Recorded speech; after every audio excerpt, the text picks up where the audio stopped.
मेरे प्यारे दोस्तों साथियों, आप सबका वाईफाई हिंदी इंग्लिश उर्दू गुरु चैनल पर हार्दिक स्वागत है। आप सबके लिए लेकर आया हूं 26 जनवरी के महत्वपूर्ण मौके पर एक निबंध जो बहुत ही महत्वपूर्ण है और इतना महत्वपूर्ण है कि आप टीचर हैं चाहे स्टूडेंट हैं, आप सबके लिए यह फायदेमंद है। चलिए चलते हैं बोर्ड पर। गणतंत्र दिवस का इतिहास बड़ा सुंदर निबंध है। चलिए शुरू करते हैं। 15 अगस्त 1947 को हमें अंग्रेजी शासन से आजादी मिली थी। हमें आजादी कब मिली थी? 15 अगस्त 1947 को। लेकिन अभी भी देश में एक ठोस संविधान का अभाव था। संविधान अब तक नहीं बना था। इसके अलावा भारत के पास कोई विशेषज्ञ और कोई राजनीतिक शक्तियां भी नहीं थीं। भारत के पास उस वक्त तक देश आजाद होने के बाद कोई राजनीतिक शक्ति नहीं थी जो राज्य के मामलों को सुचारू रूप से चलाने में मदद करती। राज्य को सही तौर पर चलाने के लिए राजनीतिक शक्ति की जरूरत होती है, उस वक्त नहीं थी।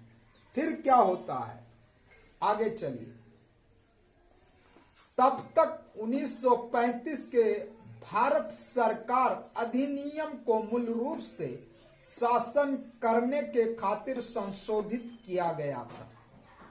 1935 की जो भारत सरकार थी, मूल रूप से शासन के अंदर तरमीम किया, बदलाव लाया।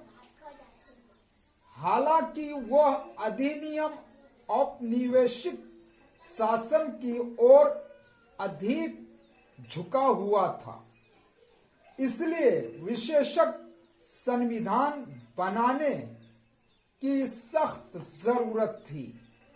संविधान बनाने की जरूरत इसलिए थी कि इससे देश चलता है। भारत तो आजाद हुआ था लेकिन संविधान नहीं बना था जो भारत सभी विचारों को प्रतिबिंबित करें।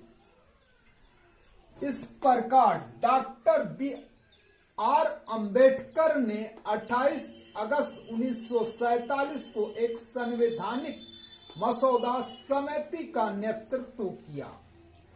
डॉक्टर भीमराव अंबेडकर का हम सब पर एहसान है कि उन्होंने एक मसौदा तैयार किया और जो संविधान के रूप में हम सबको मिला। इसे 4 नवंबर 1947 को उसी समिति द्वारा संविधान सभा में प्रस्तुत किया गया।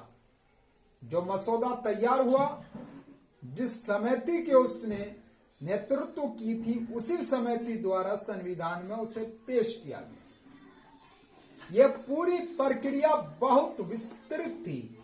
यह प्रक्रिया जो हुई थी, यह बहुत लंबी चौड़ी थी और इसमें 166 दिन लग गए थे। यानी कि इस प्रक्रिया को अमल में लाने में 166 दिन का टाइम लगा था, सोच सकते हैं। इसके अलावा समिति द्वारा आयोजित सत्र जनता के लिए खुले रखे गए थे। आयोजित सत्र जनता के लिए क्या हुआ था? खुला हुआ था। चुनौतियों और कठिनाइयों से कोई फर्क नहीं पड़ता। हमारी संवैधानिक समिति ने सभी के लिए अधिकारों को शामिल करने में कोई कसर नहीं छोड़ी। संविधान के अंदर छोटे बड़े, अमीर गरीब और जाति पाति का कोई लिहाज नहीं होता। हर एक को अधिकार मिला है कि हर इंसान अपने अपने, हर धर्म वाले अपने अपने अधिकार के तौर पर जिए। इसका उद्देश्य सही संतुलन बनाना था ताकि देश के सभी नागरिक अपने धर्म, संस्कृति, जाति, लिंग, पंथ और अन्य से संबंधित समान अधिकार का आनंद ले सकें।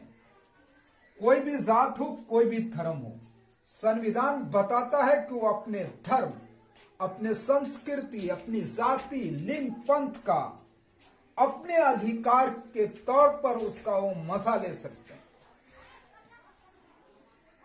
आखिरकार उन्होंने 26 जनवरी 1950 को देश के सामने अधिकृत भारतीय संविधान प्रस्तुत किया।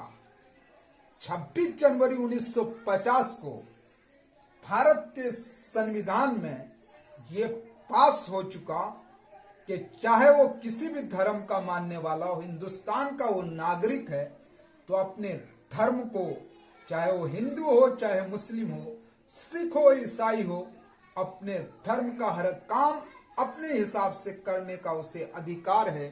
कोई अगर इस पर किसी तरह का रोक और आरोप लगाता है तो समझिए वो संविधान का खिलाफ वर्जी करता है। ये आर्टिकल आपको कैसा लगा? अगर अच्छा लगा तो लाइक कीजिए, सब्सक्राइब कीजिए। जय हिंद, जय भारत।